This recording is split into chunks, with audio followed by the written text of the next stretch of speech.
जय श्री राम दोस्तों। आज सवेरे पर छत पर घूमने के बाद आ जाता हूँ नीचे और घड़े में से 2 गिलास पानी के पी लेता हूँ। पानी पीने के बाद चला जाता हूँ नहाने के लिए और नहाने के बाद चला जाता हूँ सूर्य देवता को जल देने। सूर्य देवता को जल देता हूँ और सबके भविष्य की मंगल कामना करके आ जाता हूँ नीचे। अब लुटिया भरकर चल देता हूँ नगर खेड़े के मंदिर में और नगर खेड़े को जल चढ़ाकर वापसी आ जाता हूँ। तो देखता हूँ चिराग सर लगे हुए थे नहाने, लेकिन आज उसकी मम्मी ने उसको पकड़ रखा था और बोलती थी आज इसको रगड़ रगड़ नहलाऊंगी। अब मैं और राघव चिराग सर के मजे लेने लग जाते हैं और बोल देते हैं आज तो बुरा फंस गया बेटे, आज तो सही फंस गया। अब चिराग सर को नहाता हुआ छोड़ के मैं चला जाता हूँ मंदिर में जोत लगाने के लिए और जोत लगाने बैठ जाता हूँ। जोत लगाने के बाद आधा पौना घंटा बैठ के माता रानी का नाम जपता हूँ और आधा पौना घंटा नाम जपने के बाद अब आ जाता हूँ बाहर और नाश्ता कर लेता हूँ। नाश्ता करने के बाद अब रेडी हो जाता हूँ दुकान जाने के लिए। जैसे ही दुकान पर जाने लगता हूँ मैडम जी बोलती हैं कि मैं राघव सर को थोड़ी देर में भेज दूंगी और आपको घर में बहुत सारे काम करने हैं, काफी काम पेंडिंग पड़े हैं। एक तो माइक्रोवेव ओवन का कनेक्शन करना था और दूसरा चिराग सर के कमरे की लाइट खराब हो रही थी, वो भी ठीक करनी थी। अब मैं पहले बाइक की चाबी उठा लेता हूँ और दुकान पर चला जाता हूँ। दुकान पर जाने के बाद सारा काम रेडी करने लग जाता हूँ।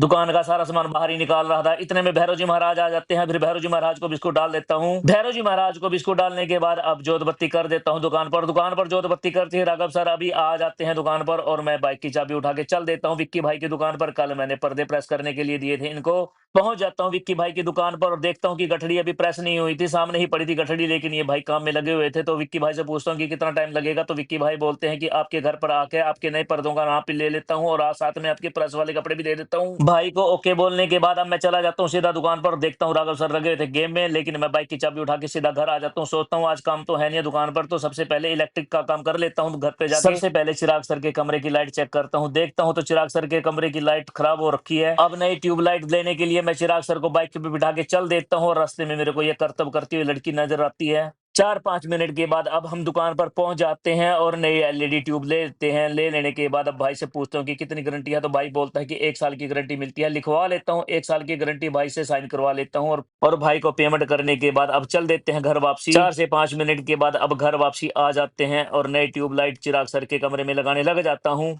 पिछले 15 से 20 दिन पहले ही है ट्यूबलाइट खराब हुई थी। चिराग सर मेरे को रोज बोलते थे कि पापा मेरे कमरे की ट्यूबलाइट ठीक कर दो, लेकिन मेरे को टाइम नहीं मिल रहा था। आज जितने भी बिजली के काम होते हैं सोच लेता हूँ कि आज सारे ही पूरा करके मानूंगा। चिराग सर के कमरे की लाइट लगा लेता हूँ और टेस्टिंग कर लेता हूँ। करने के बाद टेस्टिंग अब अगले काम के लिए लग जाता हूँ। सबसे पहले माइक्रोवेव ओवन का बोर्ड लगाना होता है, साथ ही साथ मेरे को फ्रिज का भी बोर्ड लगाना होता है क्योंकि उसका बोर्ड भी काफी खराब हो रखा था। अब चिराग सर के कमरे की ट्यूब लगाने के बाद चला जाता हूँ सीधा किचन में और किचन में जाने के बाद अब लग जाता हूँ माइक्रोवेव ओवन का बोर्ड लगाने। यह एक्सटेंशन बोर्ड मैंने पहले ही बनवा रखा था जो आज यहाँ काम आ जाता है। माइक्रोवेव ओवन का बोर्ड लगा देता हूँ, उसके बाद फ्रिज का बोर्ड लगा देता हूँ। दोनों बोर्ड लगाने के बाद अब चला जाता हूँ दुकान पे और राघव सर लगे हुए थे अपने कंप्यूटर में। कंप्यूटर में लगने के बाद अब मेरा टाइम हो जाता है 3 बजे का और मैं भी दुकान बढ़ा देता हूँ। दुकान बढ़ाने के बाद आ जाता हूँ सीधा घर। घर आने के बाद मैडम लंच डालकर दे देती है और लंच डालने के बाद अब मैं सो जाता हूँ। सोने के बाद मेरी आंख खुलती है 4-4:30 बजे और मैडम जी चाय बना के दे देती हैं। चाय बनाने के बाद अब मैडम जी बोलती हैं कि पर्दे प्रेस होकर आ गए हैं, जब आप सो रहे थे विक्की पर्दे दे गया था तो आप पर्दे लगा दो। चाय पीते ही शरीर में एनर्जी सी आ जाती है। सबसे पहले कमरे के पर्दे लगा देता हूँ। कमरे के पर्दे लगाने के बाद अब चला जाता हूँ ड्राइंग रूम के पर्दे लगाने। सारे पर्दे टांगने के बाद अब मैडम जी बोलती हैं कि मेरे को नहाना है। नहाने के बाद अब आपको बाजार जाना पड़ेगा मेरे साथ। अब मैं मैडम को बोलता हूँ कि सारा दिन की तू भी थकी हुई है, मैं भी थका हूँ, क्या करेगी बाजार में जाके, कल चलते हैं। मैडम बोलती है कि कल आपको टाइम नहीं मिलेगा, आज ही चलो, आज संडे है। अब मैडम की बात मान लेता हूँ और चल देता हूँ बाइक की चाबी उठा के बाजार में। सबसे पहले मैडम जी बोलते हैं कि मेरे को बर्तन वाली दुकान पर जाना है। अब मैडम से पूछता हूँ कि बर्तन कौन से खराब हो रहे हैं, कौन सा चाहिए अब आपको, तो बोलती हैं कि मेरे को स्टील की 2 डब्बियां चाहिए और साथ में एक चॉपर बोर्ड भी चाहिए। ले जाता हूँ मैडम को बर्तन वाली दुकान पे और एक एक करके मैडम जी सामान छाटने लग जाती है। सबसे पहले अपनी स्टील की डब्बियां ले लेती है। स्टील की डब्बियां लेने के बाद मैडम चॉपर बोर्ड देखने लग जाती है। सबसे पहले भाई लकड़ी का एक चॉपर बोर्ड दिखाता है, लेकिन वो हमें समझ नहीं आता। मैडम जी बोलती है कि यह चौड़ा ज्यादा नहीं है। भाई बोलता है कि अगर आपको चौड़ा ज्यादा चाहिए तो आप स्टील का ले लो, तो स्टील का देखते हैं। स्टील का देखते ही हमें पसंद आ जाता है तो ये बोर्ड करवा लेते हैं। दादाजी को सारे सामान की पेमेंट करने के बाद अब मैडम जी बोलते हैं कि मेरे को नाखून पॉलिश चाहिए। अब मैडम को ले चलता हूँ जनरल स्टोर पे और मैडम जी एक एक करके सामान छाटने लग जाती है। सबसे पहले तो 3 नाखून पॉलिश ले लेती है और उसके बाद अपने हेयर बैंड ले लेती है। जनरल स्टोर का सारा सामान पैक करवाने के बाद अब मैडम जी बोलती है कि मेरे को भूख लग रही है, अब कुछ खिला पिला दो। कर देता हूँ जनरल स्टोर वाले भाई की पेमेंट और पेमेंट करने के बाद अब ढूंढने लग जाता हूँ कि दुकान कहाँ है खाने पीने की। थोड़ी देर के बाद मुझे एक दुकान दिख जाती है, उसमें चले जाते हैं। भाई से बोलता हूँ कि भाई क्या बनाते हो, तो भाई बोलता है कि टिक्की और दही भल्ले और गोलगप्पे मिलेंगे। मैडम से पूछता हूँ कि आपको क्या खाना है, तो मैडम जी बोलती है एक एक प्लेट दोनों करवा लो, एक टिक्की की और एक दही भल्ले की।